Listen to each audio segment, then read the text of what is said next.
Brazil ভক্তদের অনেকেরই মন খারাপ বলিভিয়ার বিপক্ষে ম্যাচ হারের কারণে, কিন্তু ভুলে যাওয়া উচিত না যে এই দলটা কিন্তু এখনো সেই দল না যারা লড়বে বিশ্বকাপ জয়ের জন্য।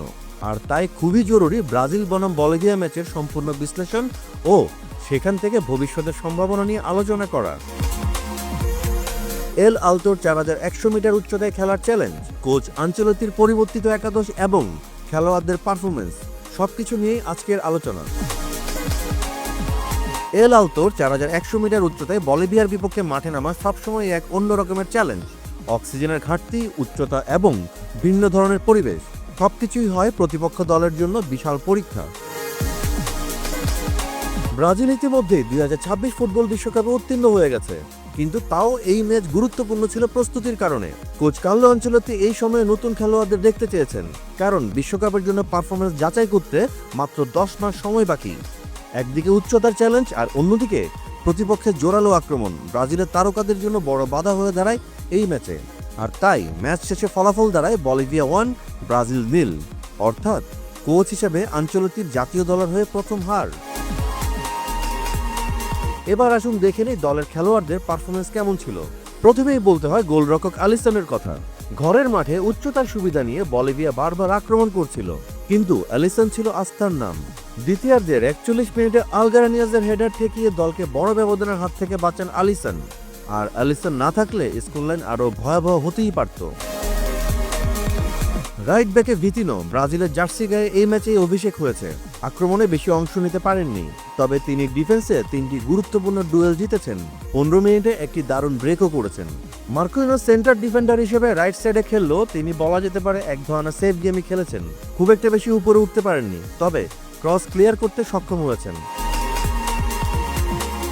ডিফেন্স লাইনে অ্যালেক্স কিছুটা অসুবিধাতেই ছিলেন বলা যায়। কাফ ইনজুরি সমস্যার কারণে বলিভিয়ার আক্রমণ রুখতে কষ্ট হয়েছে তার। লেফট ব্যাক হিসেবে খেলা কাইও এনরিকে ক্রসিংয়ে ছিলেন দুর্বল, তবে তার পাসিং ছিল অসাধারণ। 29টির মধ্যে 28টি পাসে তার ছিল সাকসেসফুল। মিডফিল্ডে সান্তোস ডিফেন্সের সামনে বসে কার্যকরভাবেই খেলেছেন। 45টির মধ্যে 43টি পাসই তার সাকসেসফুল, তবে বেশিরভাগই ছিল ছোট পাস। ব্রাজিলের জার্সিকে ডেবিউ ম্যাচে জিন লুকাসকে খুব একটা বেশি চোখে দেখা যায়নি। একবার বাইরে থেকে শট নিয়েছিলেন যা প্রতিপক্ষের গায়ে লেগেছে। পেনাল্টির জন্য তাকে দায়ী ভাবা হলো। পুরো ম্যাচে ব্রুনো গুইমারেস ছিলেন প্রাণবন্ত। একদিকে রিদম তৈরি করেছেন, অন্যদিকে 1-to-1 খেলেছেন, এমনকি দুর্দান্তভাবে লিঙ্ক আপ করেছেন আক্রমণ ভাগের সঙ্গেও। চিলের বিপক্ষে দ্বিতীয়ার্ধে মাঠে নেমে দুর্দান্ত খেলা লুকাস পাকেতা বলিভিয়ার বিপক্ষে ম্যাচে মাঠে নেমেছিলেন। তিনি প্লে মেকিং এর চেষ্টা করেছেন, তবে খুব একটা বেশি কার্যকর ছিলেন না। লুইস এনরিকে চিলের বিপক্ষে ছিলেন দুর্দান্ত, কিন্তু বলিভিয়ার বিপক্ষে না। 39 মিনিটে একবার শট নিয়েছিলেন, তবে ক্রস করার কিছু সুযোগও তিনি নষ্ট করেছেন। রাফিনিয়া দ্বিতীয়ার্ধে খেলায় প্রাণ আনার চেষ্টা করেন। তার নেওয়া ফ্রি কিক একবার প্রতিপক্ষের ওয়ালে আর অন্যবার গোলকিপারের হাতে যায়। রিচার্লিসন এই ম্যাচেও গোলের সুযোগ খুবই কম পেয়েছেন। একবার বক্সে ঢুকে শট নিয়েছেন যা প্রতিপক্ষের গায়ে লেগেছে। ব্রাজিলের আরেক তরুণ তারকা জোয়াও পেদ্রো মাঝে মধ্যে মিডফিল্ডের সঙ্গে লিঙ্ক আপ করে খেলেছেন, তবে এদিন তাকে গোলের খুব একটা বেশি কাছে দেখা যায়নি। ব্রাজিলের জার্সিকে প্রথমবারের মতো মাঠে নামা স্যামুয়েল লিনো অবশ্য এই ম্যাচ ভুলতে চাইবেন, কারণ তার দিক দিয়ে বলিভিয়া আক্রমণ সাজিয়েছে। প্রথম দিকে কাইও এনরিকের সঙ্গে লিঙ্ক আপ ছিল, কিন্তু বারবার ভুল হয় উচ্চতার কারণে। জাতীয় দলের জন্য এটি প্রথম হার কোচ কার্লো আনচেলত্তির অধীনে। এদিন বলিভিয়ার বিপক্ষে 3 জন নতুন খেলোয়াড়ের অভিষেক ঘটিয়েছেন তিনি, তবে উচ্চতা ও প্রতিপক্ষের চাপের কারণে ছন্দ খুঁজে পায়নি ব্রাজিল। কিন্তু তাও এই ম্যাচ ব্রাজিলের জন্য শিক্ষা হিসেবে কাজ করবে, কারণ এইসব ম্যাচ থেকে খেলোয়াড়রা শিখছে উচ্চতায় কিভাবে খাপ খাওয়াতে হয় এবং কোন দিকগুলোতে প্রয়োজন উন্নতি করার।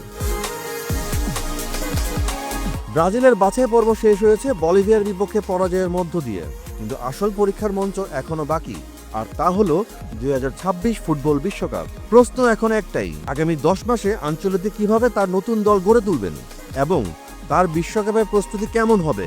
আপনারা কি মনে করেন আনচেলত্তি কি পারবে ব্রাজিলের এই দলকে পুনরুজ্জীবিত করে 2026 ফুটবল বিশ্বকাপের শিরোপা জিততে? কমেন্টে জানাতে পারেন আপনার মতামত। আর ফুটবলের সব বিশ্লেষণ, ইনসাইট ও আপডেট পেতে সাবস্ক্রাইব করুন স্পোর্টস ল্যাব উইথ সৈকত চ্যানেলটি।